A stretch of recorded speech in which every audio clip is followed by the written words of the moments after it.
No. The word came out before Tessa Okoye could stop it. One word, flat and certain, dropping into the center of the Harwick and Dane boardroom like a stone into still water. 23 people looked at her. She was 28 years old. She was the only person in the room without gray in her hair or a title on her business card. She was holding a cardboard coffee cup that had gone cold 40 minutes ago, and she had just told Montgomery Harwick, founder, chairman, and fourth richest man in the state of Georgia, that he was wrong. The silence lasted long enough to be uncomfortable. Then Montgomery Harwick leaned back in his leather chair and smiled the way rich men smile when they've already decided the outcome of something. "I'm sorry," he said, not sounding sorry at all. "Did you have a question, miss?" He glanced at the assistant beside him, who whispered something. "Miss Okoye?" "It wasn't a question," Tessa said. "The Alderton account is mispriced.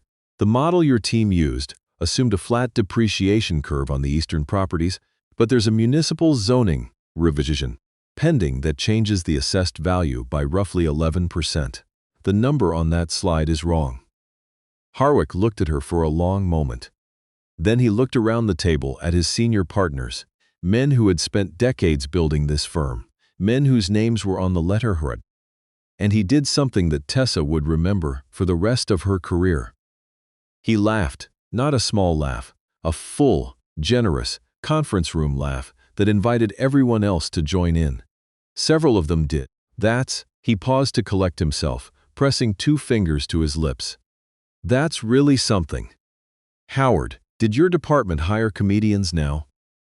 Howard Briggs, Director of Acquisitions and Tessa's direct supervisor, for the past 8 months, went the color of old brick. "Mr. Harwick, I apologize. I've been in this business for 31 years, Harwick said, still smiling, his eyes back on Tessa now. 31 years.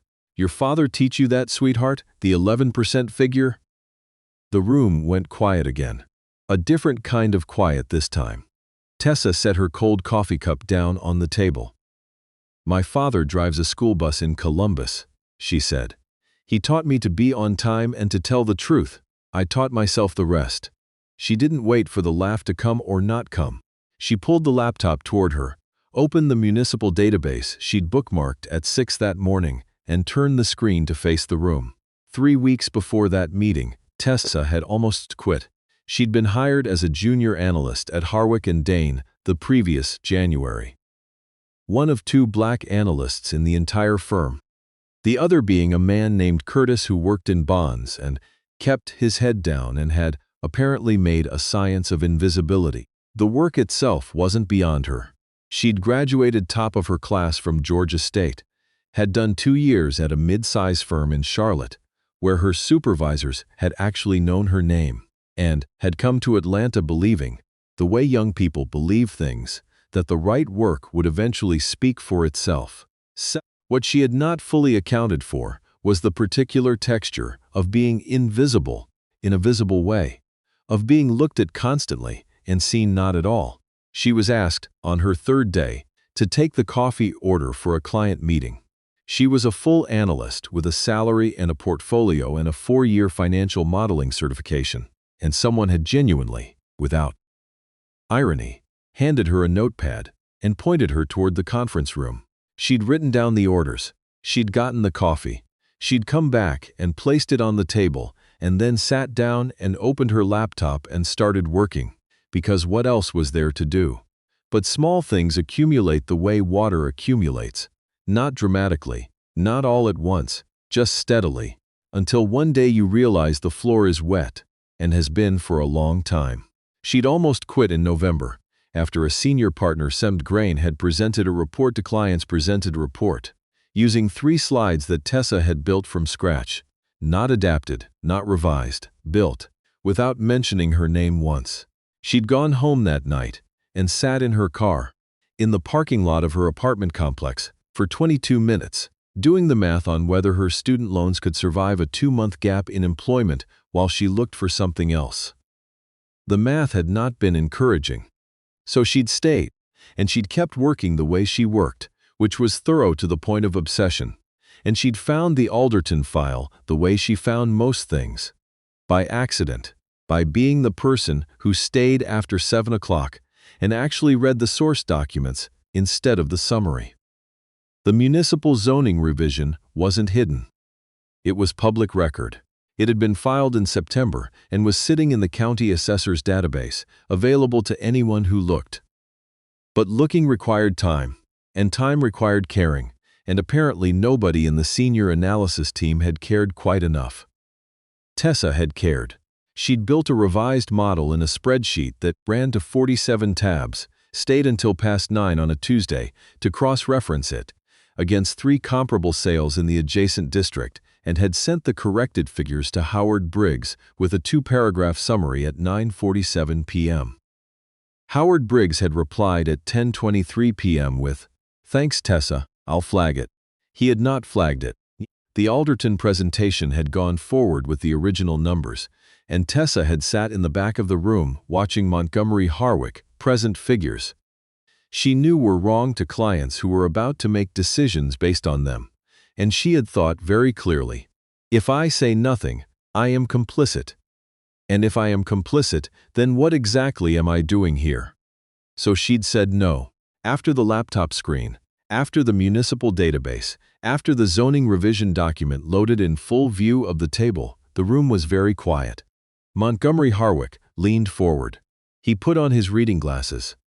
The ones he never wore in front of clients. Tessa knew, because she'd heard his assistant say so once in the elevator. And he read the screen. Nobody spoke.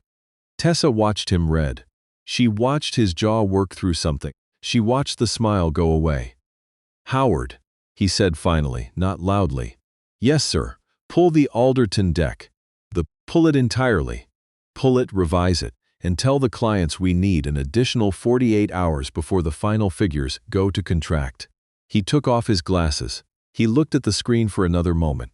Then he looked at Tessa. "Where did you find this?" "County Assessor's Public Database," she said. "Filed September 14th. "And why did nobody in senior analysis?" "I couldn't tell you that, sir." Another silence. Howard Briggs appeared to have stopped breathing entirely. Harwick stood. He was a tall man, the kind of tall that had probably meant something in his youth and now was just a fact of him, like the silver hair and the Rolex and the particular way he owned every room he walked into. He buttoned his jacket. He looked around at his senior partners. Then he looked back at Tessa. "What's your full name?" he said. "Tessa Okoye. How long have you been with the firm, Miss Okoye?" 8 months. He nodded, once, slowly, as though he were filing something. Then he walked out of the boardroom without another word, and his assistant followed, and the room slowly came back to life around Tessa.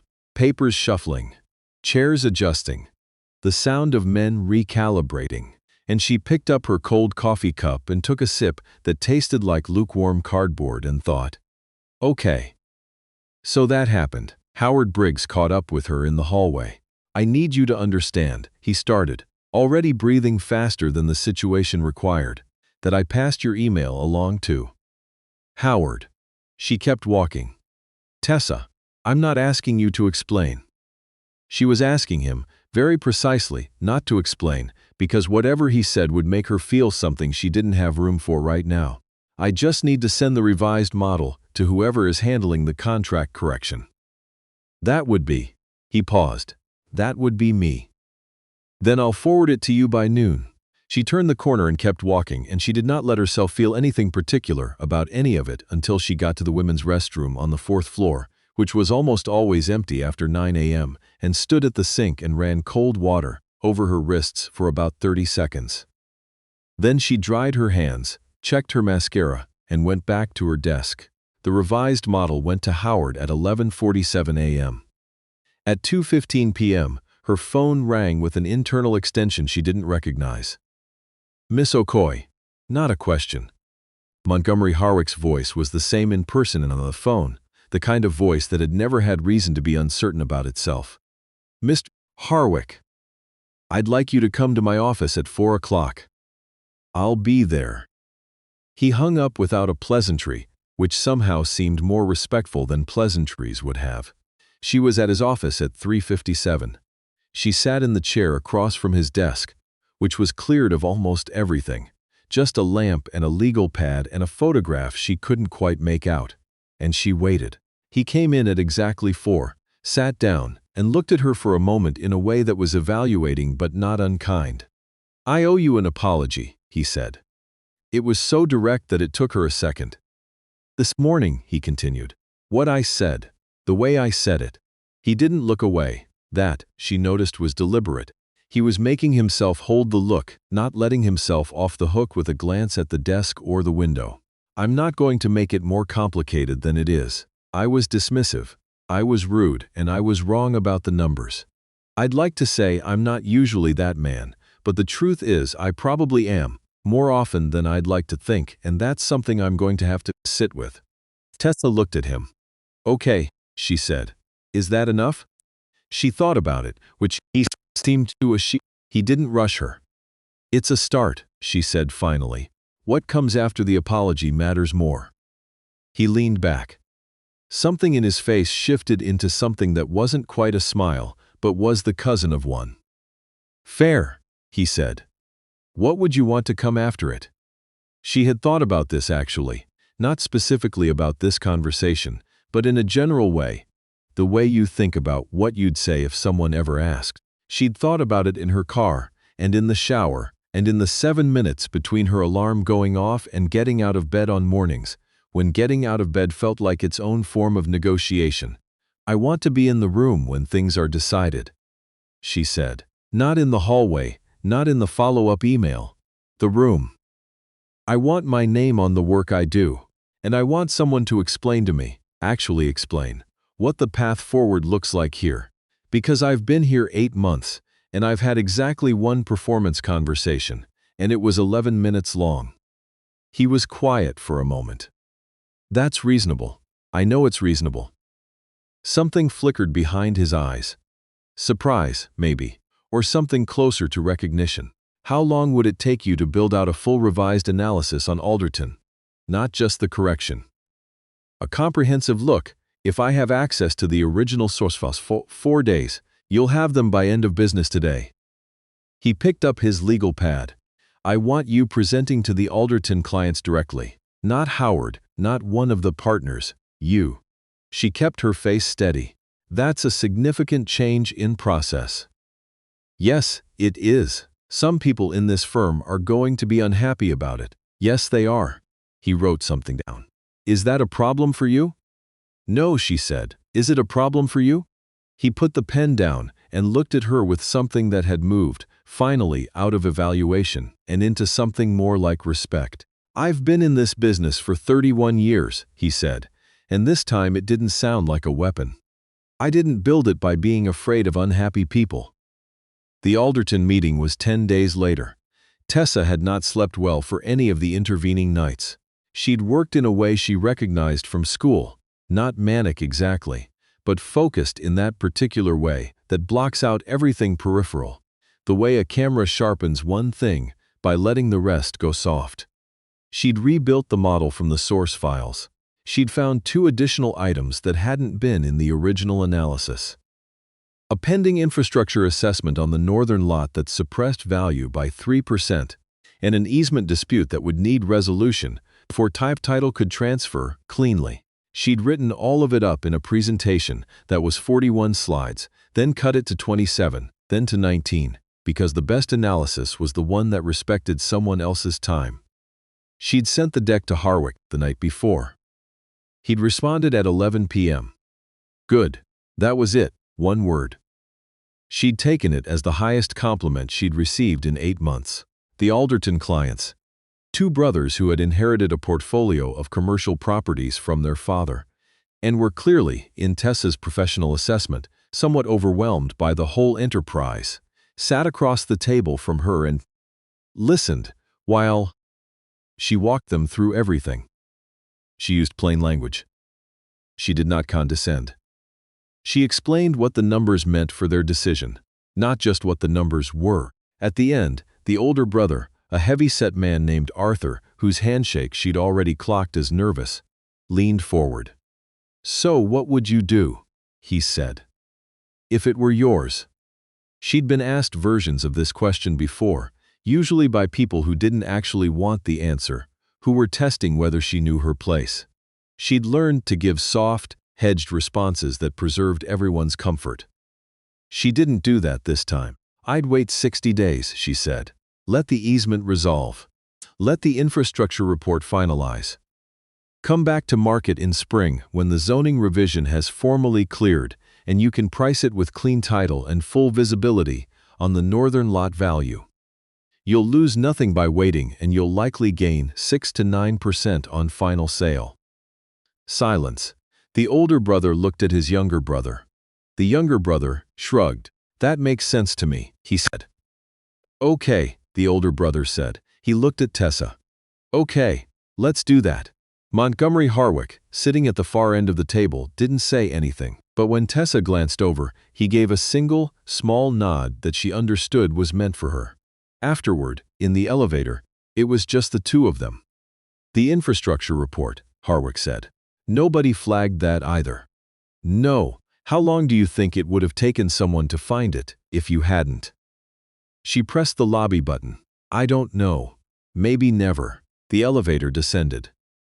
I'm going to be honest with you about something, Harwick said. I've been running this firm for a long time and I have certain habits, certain assumptions as about who belongs where. I'm aware that not all of them are defensible. He looked at the elevator doors, not at her. I can't promise I'll get it right every time. What I can tell you is that I'm paying attention now in a way I wasn't before. Tessa watched the floor numbers count down. That's what I asked for, she said. The room and the path forward.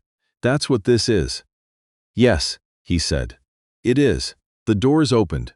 She walked out into the lobby and the Georgia afternoon light was coming through the glass at a low angle, the way it does in November when the sun runs out of altitude early, and she thought about her father in Columbus, behind the wheel, at 6 a.m., doing the work that needed doing without anyone ever putting his name on a slide. She took out her phone and called him on the way to her car. Hey, baby, he said. How'd it go today? Pretty good, she said. Yeah? She unlocked her car and got in and sat there for a moment, the phone warm against her ear. Dad, do you remember when you told me, when I was maybe 12, you said nobody can make you small if you already know how big you are. A pause. The sound of him thinking. I don't remember saying that exactly. You said it. Well, a smile in his voice. Then I was having a good day. She laughed, and it surprised her, the way real laughs sometimes do when they've been waiting behind something heavier for a while. I love you, she said. Love you too, baby. Come home sometime. I will, she said. Soon. She hung up, and she sat in the parking garage for another minute. Not in the way she'd sat there in November doing loan math, but different, quieter, like someone who had put something down that she'd been carrying for too long without quite noticing the weight of it. Then she started the car, and she drove home, and the city moved around her in the November dark like it always did. Full of all the people doing the work nobody would put their names on. And somewhere across town, a school bus driver was finishing his last route of the day, and his daughter's name was on a presentation that 23 people had seen, and that number was going to grow. Some things take time. Some things just need one person willing to say no in a room that wasn't ready to hear it, and then to stay in the room anyway and do the work, and wait for the walls to adjust to the sound of a voice they hadn't expected to be that clear.